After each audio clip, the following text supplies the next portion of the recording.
Bonsoir à tous, ravi de vous retrouver sur Monaco Info pour une nouvelle tranche d'informations au sommaire de l'actualité monégasque de ce mardi 23 juillet 2024.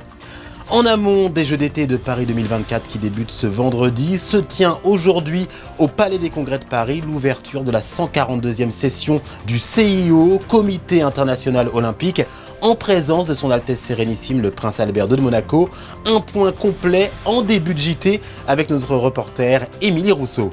Du 15 juillet au 2 août, l'Autorité internationale des fonds marins réunit en Jamaïque les gouvernements de ses 168 États membres pour se pencher sur l'exploitation minière en eau profonde et débattre de la protection des écosystèmes marins. Notre invité, Tidiane Kouma, secrétaire des relations extérieures au DREC, département des relations extérieures et de la coopération, nous éclairera sur les enjeux de cette rencontre.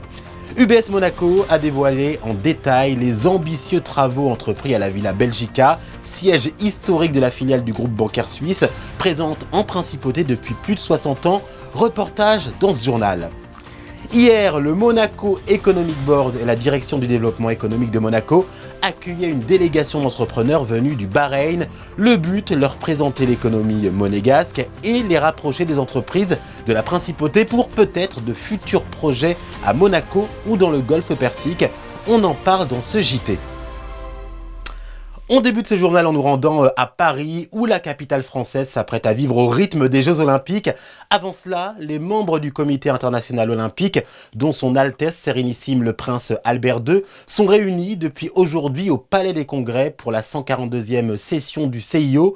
Bonsoir Émilie Rousseau, vous êtes notre envoyée spéciale à Paris. De quoi a-t-il été question lors de ce premier jour de session ? Alors il faut savoir que cette session s'est officiellement ouverte lundi soir à la Fondation Louis Vuitton en présence du président français Emmanuel Macron. Lors de cette séance inaugurale, le président du Comité international olympique a délivré un message de solidarité où la conjoncture mondiale est profondément troublée. Je vous rappelle d'ailleurs la devise olympique: plus vite, plus haut, plus fort, ensemble. Aujourd'hui, Thomas Bach et les membres du CIO ont examiné les points à l'ordre du jour de cette 142e session, comme le rapport d'activité du comité d'organisation des Jeux de Paris 2024. À l'issue de cette présentation par les membres du COJOP, son Altesse Sérénissime le Prince Albert II a tenu à prendre la parole pour féliciter les organisateurs sur un aspect qui lui est cher. Je vous propose d'écouter son intervention.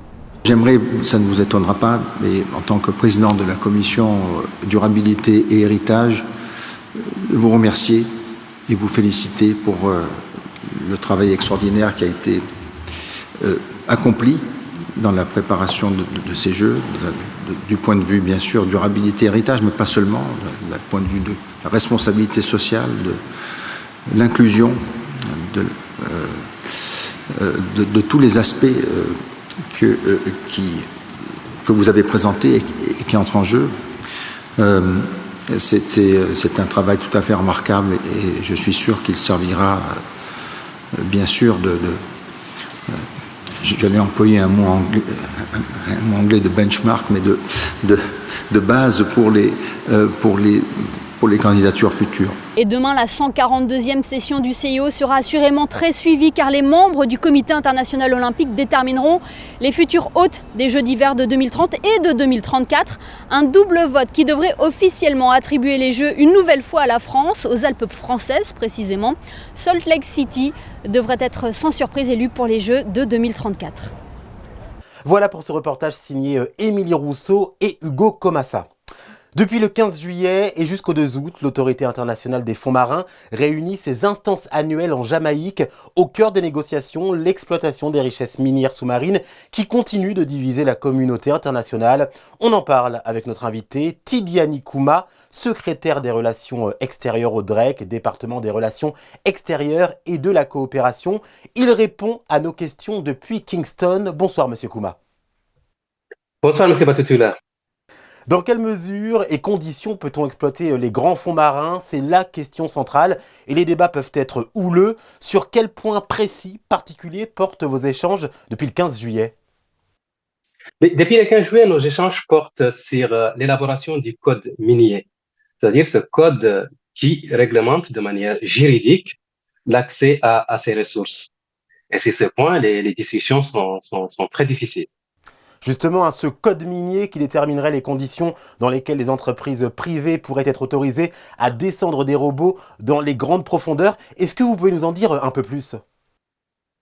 Alors, pour accéder à ces ressources, il faut bien sûr s'entourer des plus grandes précautions. Donc, ce que nous essayons de négocier ici à Kingston, c'est de sécuriser l'accès à ces ressources.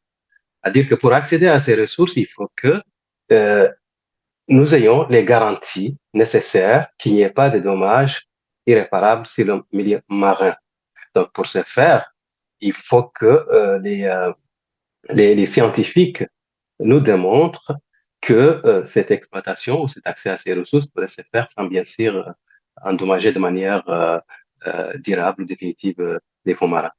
On l'a compris, l'enjeu majeur de ces instances, c'est la protection de l'écosystème marin. Et Monaco joue un rôle central dans toutes ces négociations. Pour quelles raisons, quelle position est défendue par la principauté ?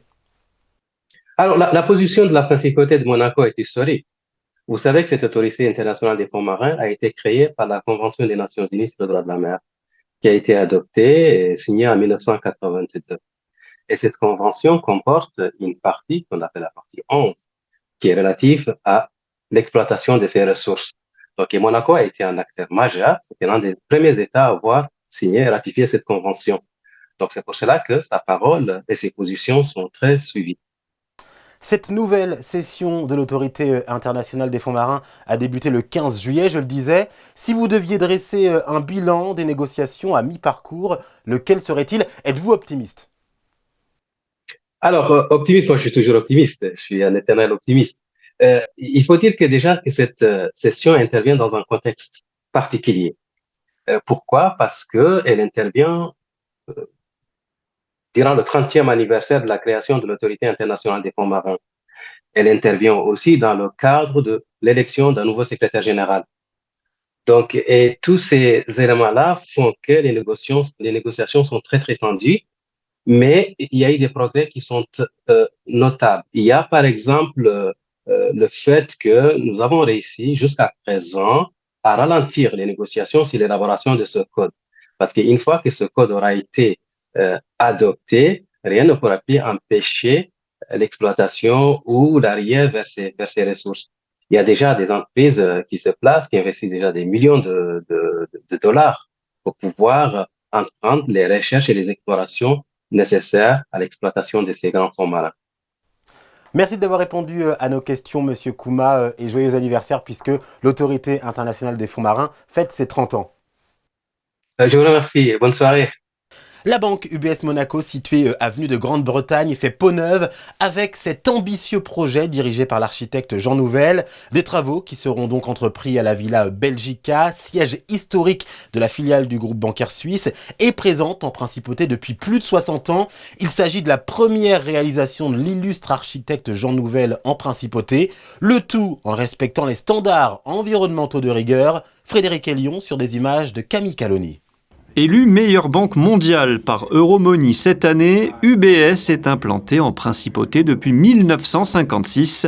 Le groupe bancaire suisse présentait ce mardi matin au Yacht Club de Monaco un nouveau projet architectural innovant concernant la Villa Belgica, son siège historique à Monaco depuis 1998.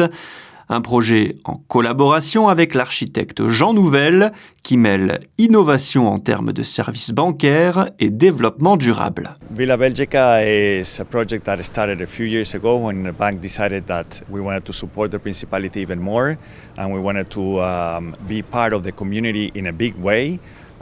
It is a space for our wealth management clients. It is a space where we think that we're going to be holistically serving our clients for all of the investments that they do with us, plus a way to leave Monaco as well. This will be the first building that is going to be sustainable with a gold standard. So we're very proud of that. UBS manages about 500 million in AUM in sustainable investment. So this is part of the bigger project that UBS tries to do well around the world. Le projet englobe la reconstruction et la surélévation de la Villa Belgica pour une surface totale de 1636 mètres carrés et 11 étages. Les 3 derniers seront dédiés exclusivement aux clients avec un restaurant, un lounge bar et un rooftop. Fin des travaux prévus pour le dernier trimestre 2024. Hâte de découvrir le projet fini. Ce lundi 22 juillet, la direction du développement économique de Monaco accueillait une délégation bahreïnite composée entre autres de monsieur l'ambassadeur de Bahreïn en France, Abdulaziz Al-Jassem. Objectif, approfondir la coopération économique entre les deux pays, notamment dans le domaine de la transformation numérique. Cette réunion fait suite au déplacement de la délégation monégasque du mois d'avril dernier menée par Frédéric Janta, délégué interministériel en charge de la transition numérique au Moyen-Orient. Sujet signé Anaël Marquez et Camille Caloni. Il n'y a pas que les couleurs de leur drapeau que le Bahreïn et Monaco partagent. Les deux États ont en commun un goût particulier pour l'innovation, les investissements et le développement de nouvelles entreprises. Une aubaine pour les entrepreneurs monégasques qui étaient une petite quinzaine à rencontrer, grâce au MEB et à la direction du développement économique de Monaco, une délégation venue tout droit du Bahreïn. On est éditeur de logiciels dans le secteur spécifique de la gestion de fortune. C'est un secteur qui est très développé autant à Monaco qu'à Bahreïn. Donc en fait, nous aujourd'hui, c'est une journée exceptionnelle pour nous parce que tant dans le cadre de notre développement international qu'on fait déjà, on va pouvoir continuer notre développement sur Bahreïn et trouver des relais de croissance locaux, tant dans leur idée de venir et d'implanter des sociétés ici à Monaco, ils ont aussi besoin d'outils. Et donc c'est intéressant pour nous de pouvoir leur montrer ce qu'on fait ici localement pour que s'ils s'installent, ils puissent utiliser nos services. Au programme, conférence sur le fonctionnement de l'économie monégasque et sur celle de Bahreïn, présentation de quelques entreprises locales et session de networking. L'objectif, rencontrer de potentiels futurs partenaires et associés. Coralotech, c'est une société de biotechnologie marine monégasque qui a pour mission principale de produire des ingrédients issus de la mer pour divers secteurs d'activité, que ce soit de la pharmaceutique, de la cosmétique ou des industries, etc. Le Bahreïn est un pays intéressant dans le sens où il a un écosystème marin et surtout corallien très intéressant et très important. Et je pense qu'on peut trouver des partenariats pour des échanges à la fois sur les aspects conservation des écosystèmes coralliens qui sont en danger aujourd'hui et pour essayer de mettre en exergue nos liens commerciaux par rapport à ce que fait Coralotech ici et qu'on puisse éventuellement leur apporter le savoir-faire monégasque là-bas chez eux. Et pour finir cette journée, monégasques et bahreïnites ont ensuite été conviés au Castel Rock pour partager un verre et un moment de convivialité. Et puis voilà une idée de lecture pour votre été. Après un premier roman intitulé Entre deux, la romancière et comédienne Louise Bontemps revient avec un deuxième ouvrage, un roman historique intitulé Une volonté divine qui rend hommage au seigneur Lambert Grimaldi. Bonsoir Louise Bontemps. Bonsoir. Pourquoi avoir décidé de vous intéresser à ce personnage historique peu connu, mais qui a œuvré pour la protection des 3 seigneuries de Monaco, Menton et Roquebrune ? Eh bien, parce que je trouve qu'on ne parle pas assez de lui. Je voulais lui rendre hommage à travers ce roman. Je trouve qu'il a les traits de caractère de bien des Grimaldi, dont la bienveillance, la ténacité et le sens du devoir. Et voilà, je me suis intéressée à lui. Vous parlez d'une partie de l'histoire monégasque en la mettant sous forme de roman avec des expériences vécues et d'autres totalement imaginaires. Quelle est la part de fiction et de réel dans ce récit ? Les événements sont historiques. Les personnages aussi, pour ceux que j'ai pu trouver. Et à partir du moment où je n'ai pas trouvé le nom d'un personnage, alors je l'ai inventé. Par exemple, un podestat de Monaco, après Guy Frégoz, qui lui a existé, jusqu'en 1477, je n'ai pas trouvé de nom, donc j'en ai inventé un. Voilà. Sinon, les personnages principaux, tels que Lambert, Claudine, Dame Pommeline, Blanche, ont existé, vraiment. On va justement parler de ces personnages pour rentrer un peu plus dans l'histoire sans trop en dévoiler. On est au cœur d'une guerre pour le pouvoir où s'entremêlent coups bas, trahison, notamment via un personnage puissant. C'est la mère de Catalan Ier, Pommeline Grimaldi née Frégoz. Oui. Absolument. Cette dame était avide de pouvoir. Elle ne voulait rien lâcher et surtout ne rien donner à Lambert Grimaldi, désigné comme futur mari de sa petite Claudine, qu'elle ne voulait surtout pas comme co-seigneur à ses côtés. Pourquoi s'accrochait-elle autant au pouvoir ? Il faudrait rentrer dans sa tête. Je pense qu'elle aimait ça, personnellement. Je pense qu'elle y avait pris goût, étant donné que son mari Jean Ier de Monaco, parfois l'a laissée seule à la tête de Monaco parce qu'il partait guerroyer. Et du coup, elle a aimé ça et elle n'a plus rien voulu lâcher. Voilà. Il y a également Claudine, âgée de 7 ans, unique héritière de Catalan Ier, qui est au cœur de toutes les tractations. Elle se retrouve au milieu de bien des choses qu'elle ne comprend pas à son âge. Sa grand-mère, évidemment, la prend en possession. On dirait que c'est sa chose quelque part. Et c'est surtout grâce à Claudine qu'elle-même peut continuer d'exister en tant que co-seigneur sur les 3 seigneuries de Menton, Roquebrune et sur Monaco. Ce roman est également l'occasion d'une plongée au cœur de la vie monégasque au Moyen-Âge. Quelle recherche avez-vous effectuée pour retranscrire de manière aussi fidèle cette période historique ? Alors là, je rends hommage à monsieur Thomas Fouilleron et à toute son équipe au service des archives du Palais de Monaco qui m'ont beaucoup aidé, à monsieur Claude Passé que j'ai rencontré à 2 reprises et qui m'a expliqué la vie au Moyen-Âge. Ils m'ont tous donné des éléments et aux différentes recherches que j'ai effectuées grâce aux archives de Monaco. Je me suis plongée dans des documents, ça m'a pris 2 ans de recherche pour comprendre comment on vivait, comment fonctionnait Monaco, mais également Menton et Roquebrune à l'époque. J'ai également visité Antibes, d'où était originaire Lambert, Roquebrune. Très bien. Eh bien, à noter que vous serez présente au Salon du Livre de Monaco qui se déroulera le samedi 7 et dimanche 8 septembre 2024. Merci d'avoir répondu à nos questions, Louise Bontemps. Je vous remercie.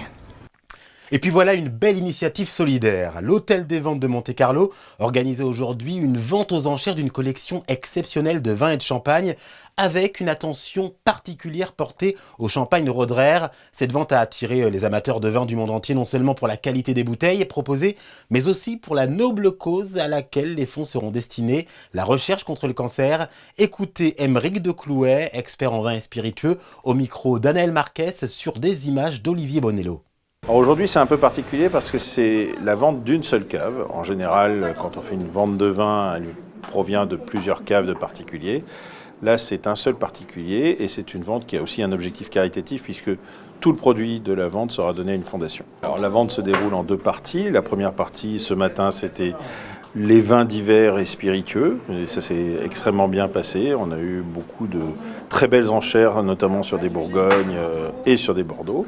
Cet après-midi, la vente est exclusivement consacrée aux vins de Champagne, avec essentiellement un lot très important qui provient de la maison Roederer, de la cuvée Cristal de Roederer. Nous espérons que nous allons faire le mieux possible pour la Fondation, nous espérons que nous allons faire le mieux possible pour valoriser les vins qui nous ont été confiés à la vente et nous sommes raisonnablement optimistes sur les résultats parce que ce sont des bouteilles de très grande qualité, donc elles suscitent un intérêt dans le monde entier.